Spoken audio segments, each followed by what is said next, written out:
حضرت علی کا فرمان ہے الموت لیس منہ الفوت، جس نے موت سے ٹکر لی موت سے شکست کھائی۔ زندگی کا مقدر ہے ہارنا، موت کا مقدر ہے جیتنا۔ پہلوان ہوں یا کوئی ہو، موت ان کو پچھاڑے گی۔ اجل ہی نے چھوڑا نہ کسرا نہ دارا، اسی سے سکندر صفاتے بہارا۔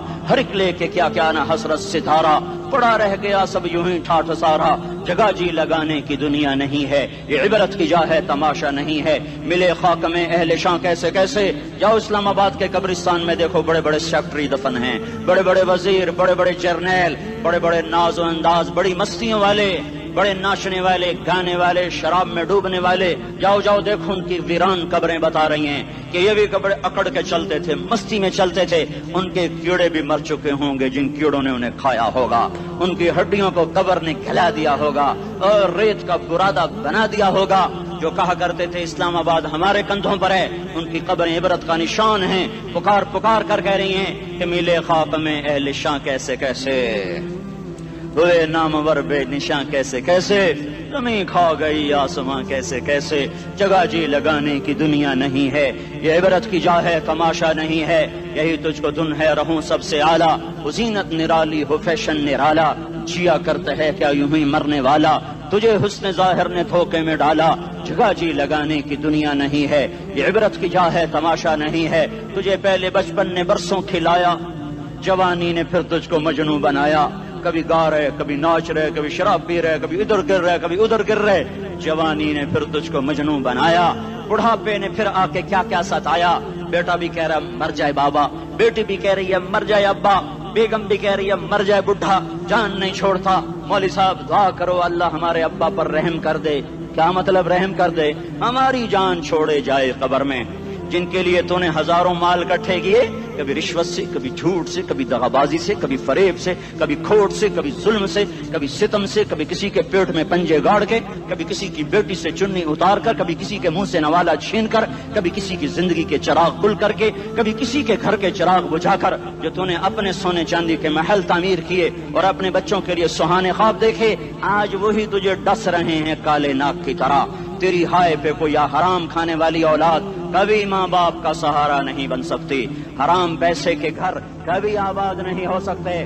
حرام کی کمائی پر بننے والی بلڈنگیں کبھی خوشی کا پیغام نہیں بن سکتی۔ نافرمانی کی زندگی گزارنے والے کبھی چین سے زندگی بسر نہیں کر سکتے۔ شراب میں ڈوب جائیں، زنا میں ڈوب جائیں، رنگ و روپ میں ڈوب جائیں، مال و دولت کے ڈھیر اکٹھے کر لیں، میرے رب کی قسم، میرے رب کی قسم، میرے رب کی قسم، ایک پل بھی چین پا جائیں تو مجھے الٹا لٹکا دیں۔ میرے رب کی کتاب غلط ہو جائے گی اگر گناہوں میں چین ملے اور ساز و آواز میں چین ملے، زنا شراب میں اگر چین ملے، سود رشوت جھوٹ میں اگر چین ملے تو میرے رب کی کتاب غلط ہو جائے۔ نہیں نہیں، کتاب اللہ غلط نہیں ہے۔ الا بذکر اللہ تطمئن القلوب، الا الا الا بذکر اللہ تطمئن القلوب۔ سنو سنو دیوانو، سنو سنو مستانو، سنو سنو غفلت میں ڈوبے ہوئے انسانوں، اگر چین چاہتے ہو، اگر سکون چاہتے ہو، آ جاؤ آ جاؤ آ جاؤ، اللہ کی یاد کی ٹھنڈی چھاؤں میں آ جاؤ، اللہ کی یاد کی ٹھنڈی چھاؤں میں آ جاؤ۔ یہیں چین ملے گا، یہیں عزت ملے گی، یہیں راحت ملے گی۔ وہ میرے اللہ کا اعلان، من اعرض عن ذکری فإن له معیشة ضنکا، جو میری یاد سے منہ موڑے گا میں اس کے سینے کو بند کر کے رکھ دوں گا، اس کے سینے میں گھٹن پیدا کر دوں گا۔ کوئی صورت، کوئی مورت، کوئی روپ، کوئی ساغر، کوئی جام، کوئی مینا اس کے دل کو نہیں بہلا سکتا۔ کوئی منظر، کوئی وادی، کوئی مرغزار، کوئی کوثر اس کے اندر کی آگ کا ٹھنڈک کا سامان نہیں بن سکتا۔ یہ وہ آگ ہے جو جب یہ جلتی ہے تو صرف اللہ کی اطاعت کا ٹھنڈا پانی ہے جو اسے بجھا سکتا ہے، ورنہ ہر نافرمانی اس کے اندر آگ کو بھڑکاتی جائے گی اور یہ اپنے ہی شعلوں میں سلگتا سلگتا سلگتا بے نشان ہو کر، بے منزل ہو کر مر جائے گا۔ اس سے پہلے واپس آ جاؤ کہ زندگی کی شام ہو جائے۔ جو لوٹ آئیں تو کچھ کہنا نہیں، کچھ کہنا نہیں، بس دیکھنا انہیں غور سے جنہیں منزلوں پہ خبر ہوئی کہ یہ راستہ کوئی اور تھا۔ زندگی کی شام سے پہلے توبہ کرو، زندگی کی شام سے پہلے واپس لوٹو۔ نافرمانی میں ہلاکت کے سوا کچھ نہیں ہے، اور فرما برداری میں کامیابی کے سوا کچھ نہیں ہے۔ میرے اللہ نے سوال کا جواب دیا، خالق اللہ، مالک اللہ، مصور اللہ، مدبر اللہ، اور اس زمین آسمان پر حکومت کرنے والا تنے تنہا اللہ۔ پھر اللہ دوسرا سوال کرتا ہے، افحسبتم انما خلقناکم عبثا، ایک بات تو بتاؤ، تمہیں بیکار پیدا کیا ہے؟ دوسرا سوال، ایحسب الانسان ان یترک سدی، ایک بات تو بتاؤ، موت کے بعد تمہیں کوئی نہیں پوچھے گا، مر کے مٹی ہو جاؤ گے؟ سوال میں بڑی طاقت ہے، بولنے والا بڑی طاقت سے بول رہا ہے، بولنے والا بڑی طاقت سے بول رہا ہے۔ اس کو اپنی مکھی کو مسل کر کہتے نا، کیا حقیر مکھی، اللہ کے لہجے میں طاقت ہے یہاں۔ افحسبتم انما خلقناکم عبثا، اسلام آباد میں بیکار پیدا ہوئے ہو؟ اسلام آباد میں بیکار پیدا ہوئے ہو؟ ایحسب الانسان ان یترک سدی، موت کے بعد کوئی نہیں پوچھے گا، کیڑے کھانے کے بعد ختم ہو جاؤ گے۔ ما خلقنا السماوات والارض وما بینہما لاعبین، کیا سمجھتے ہو میں نے زمین آسمان صرف کھیل کود کے لیے پیدا کیا ہے؟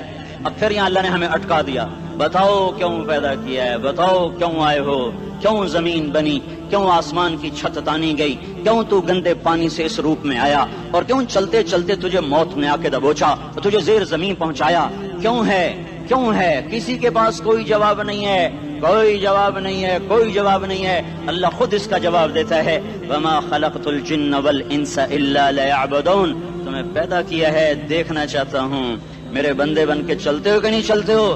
میرے بندے بن کے چلو۔ خلق الموت والحیات، زندگی موت کو کیوں بنایا؟ لیبلوکم ایکم احسن عملا، میں دیکھنا چاہتا ہوں اسلام آباد میں مجھے کون راضی کرتا ہے، نفس و شیطان کو کون راضی کرتا ہے، اچھا عمل کون کر کے آتا ہے، برا عمل کون کر کے آتا ہے۔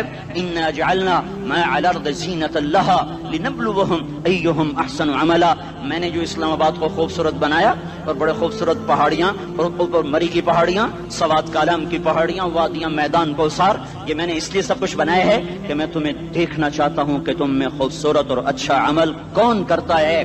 یہ نہ سمجھنا کہ تمہارا رب سو گیا ہے، لا تأخذہ سنۃ ولا نوم، یہ نہ سمجھنا کہ تمہارا رب کمزور ہو گیا ہے، ما کان اللہ لیعجزہ من شیء، یہ نہ سمجھنا کہ آبادی کی کثرت سے تمہارا رب اب گنتی نہیں کر سکتا اور غافل ہو گیا ہے، لا تحسبن اللہ غافلا عما يعمل الظالمون، یہ نہ سمجھنا رات کے اندھیرے، اسلام آباد کی کالی رات اور اس کالی رات میں ہونے والی مستیاں وہ تمہیں اللہ سے چھپا لیتی ہیں، یہ نہ سمجھنا کہ اندھیرا اس سے کسی چیز کو چھپا لیتا ہے۔ سواء منکم من اسر القول ومن جہر بہ ومن هو مستخف باللیل وصارب بالنہار، رات کے اندھیرے میں کرو، دن کے اجالے میں کرو، پہاڑ کی غار میں کرو، زمین کی تہ میں کرو، چوٹیوں پر بیٹھ کر کرو، میدانوں میں چھپ کر کرو، خلاؤں میں کھو کر گم ہو کر کرو، جو بھی کرو گے تیرے رب کی طاقتور نظر تمہارے اوپر پڑ رہی ہے، غافل نہیں ہے، رات کے ناچنے والوں کو بھی دیکھ رہا ہے اور رات کے رونے والے کو بھی دیکھ رہا ہے، گھنگرو باندھ کے ناچنے والی بھی اس کے سامنے ہے، اور مسلح پہ کھڑے ہو کر بے قراری سے اللہ کو یاد کرنے والی بھی اس کے سامنے ہے۔ پوسٹر کی زینت بن کے فون بیچنے کے لیے آئے ہائے، کہتے آج آزادی کا دور ہے، یہ کیسی آزادی ہے، یہ کیسی آزادی ہے کہ عورت اتنی سستی ہو گئی کہ ٹیلی فون بیچنے والوں کے لیے بھی ننگی ہو کر پوسٹر پر، اور موٹر سائیکل بیچنے والوں کے لیے بھی عریاں ہو کر پوسٹر پر، ڈبل روٹی اور فریج بیچنے والوں کے لیے بھی عریاں ہو کر پوسٹر پر۔ یہ آزادی نہیں ہے، یہ فحاشی ہے، یہ بے حیائی ہے، یہ اخلاق کی آگ ہے، یہ بد اخلاقی کا جنگل ہے، انسانیت نہیں ہے۔ انسانیت وہ ہے جو میرا محبوب لے کر آیا، جو حضرت محمد صلی اللہ علیہ وسلم لے کر آیا، اس نے عورت کو عزت بخشی، مقام بخشا، ماں کے روپ میں بنایا کہ اس کے قدموں تلے جنت ہے، بیٹی کے روپ میں بیٹی کا روپ اللہ تعالیٰ نے دیا تو میرے نبی نے فرمایا اللہ نے جس کو 2 بیٹیاں دی ان کی شادی کر کے بیاہ دیا تو اور میں جنت میں ایسے ہو جائیں گے۔ بہن کا روپ دیا تو میرے نبی نے فرمایا اللہ نے جس کو 2 بہنیں دی وہ ان کی خدمت کرتا رہا، ان کی شادیاں کی، شادی کے بعد ان کو وراثت میں ان کا حصہ دیا۔ پورے پاکستان کا رواج ہے، مالدار یا فقیر اپنی بہنوں کو بھائی جائیداد میں حصہ نہیں دیتے، جو جہیز دے دیا بس وہی دے دیا اور باقی پر ڈاکہ مار کے قابض ہو جاتے ہیں۔ کوئی بہن حصہ مانگے تو کہتے ہیں بڑی بے غیرت ہے، بھائیوں سے مانگتی ہے۔ بے غیرت تو وہ ہے جس نے ایک شادی کے دودھ پینے والی بہن کا حق مار کے گھر بیٹھ گیا ہے۔ تو جس نے دو بہنوں کو پالا، شادی کی، ان کا پورا حق ادا